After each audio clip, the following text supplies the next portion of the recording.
हमारे कर्म से ही ये सब परिणाम आता है। अब खेती तो बहुत अच्छी उपजाऊ है, लेकिन आपने मेहनत नहीं की, बीज नहीं बोया, खाद नहीं लगाई, रक्षा नहीं की, तो भीख ही मांगनी पड़ेगी। फिर आपको है तो खेती। तो कर्म भूमि है, यहाँ जैसे भी शुभ अशुभ कर्म करोगे, आपको वैसे ही फल भोगने पड़ेगा। ये पीछे की खेती है जो अभी भोग रहे हो। अब संभाल लो, अब संभाल लो, तो वर्तमान भी आनंद में होगा और भविष्य भी आनंद में होगा। हम कोई पशु नहीं कि हम केवल पीछे का ही भोगते रहें और उसी के अधीन रहें। नाम जप करो भगवान का और दूसरों को सुख पहुंचाने की भावना करो, अभी दरिद्रता नष्ट हो जाएगी। पक्का समझ लो। जिसको धन चाहिए, हम तुम्हें आंतरिक बात बता रहे हैं, जो है, जितना है, उसी से माता-पिता, भाई-बंधु और आए हुए अतिथि और किसी एक बाहरी दुखी जिससे हमारा कोई मतलब नहीं, उसको सुख पहुंचाना शुरू करो। फिर देखो दरिद्रता नष्ट ना हो जाए तो हमें बता देना। किसी एक भूखे को 2 रोटी देना शुरू करो। किसी एक ऐसे दुखी को सहयोग करना शुरू करो, देखो आपकी उन्नति शुरू हो जाएगी। हम कैसा चाहते हैं, किसी एक का छीनने को मिल जाए तो हम सुखी हो जाएँ। किसी एक को हम दुखी कर दें, हम सुखी हो, ये सर्वनाश की बातें हैं। वही हमको भोगना पड़ता है। अगर हम धर्म से चले तो सर्वलोक महेश्वर भगवान, ऐसा नहीं कि वो देख, 1 सेकंड भी कोई ऐसा नहीं है जिसको भगवान नहीं देख रहे हैं। मान लेना, 1 सेकंड भी ऐसा नहीं है कि वो तुम्हें देख नहीं रहे।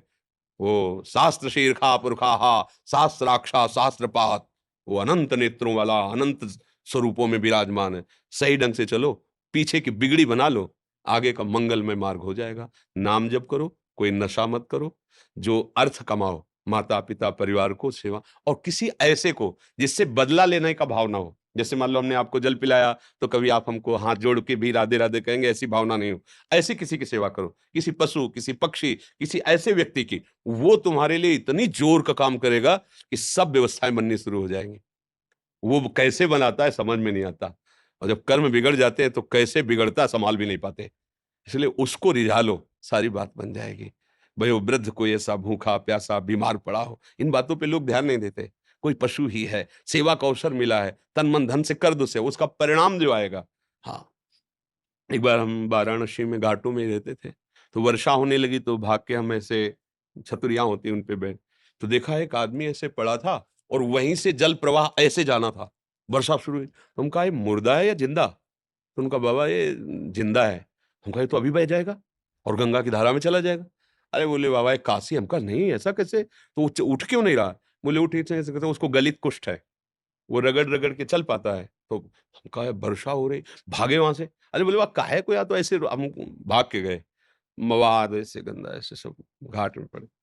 और उस समय नवयुवक अवस्था थी, शरीर में ब्रह्मचर्य का पावर था, ऐसे टाँगा और सीढ़ी चढ़ते हुए ऊपर ले गए, तो ऊपर एक बारंडा टाइप बना था। वहाँ तो वहाँ के जो लोग थे मना, "ए! इसको क्यों अंदर लाए ऐसे?" हम कहा, "1 मिनट में तुम्हारी भी स्थिति ऐसी हो सकती है। ऐसा नहीं कहना चाहिए। आप बिल्कुल सावधान, इसको हटाइएगा।"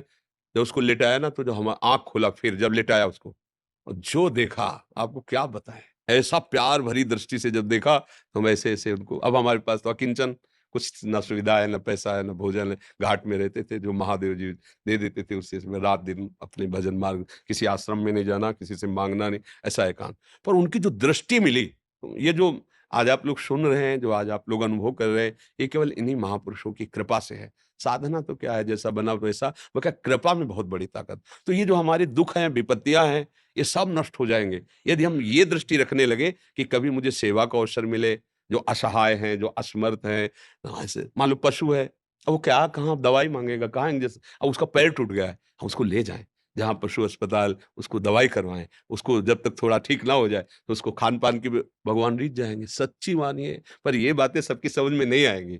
अगर ऐसे भाव से चलो, तो पूर्व का जो अशुभ कर्म है, वो नष्ट हो जाएगा। वो अशुभ कर्म ही हमें दुःख देता है, अशुभ कर्म ही दुःख देता है। ये जो हमें भुलावे में डाला जाता है ना कि हम ये कर देंगे तुम्हारा दुःख दूर हो जाएगा, बिल्कुल नहीं। ये हम मतलब बिल्कुल अनुभव की बात कहते हैं, इस भुलावे में कभी ना फंसो। बिल्कुल इन बातों, अपने कर्म को शुद्ध भाव से करो, किसी से आशीर्वाद माँगने की ज़रूरत नहीं है। भगवान सबके हैं, जैसे हमारे हैं ना, वैसे तुम्हारे हैं।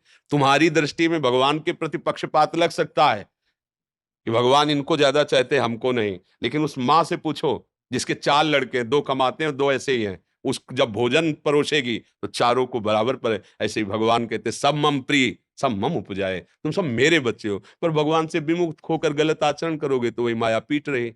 कभी दरिद्रता, कभी विपत्ति, कभी दुःख, कभी पश्चाताप, कभी शोक, जन्म, मरण, इसलिए सावधान हो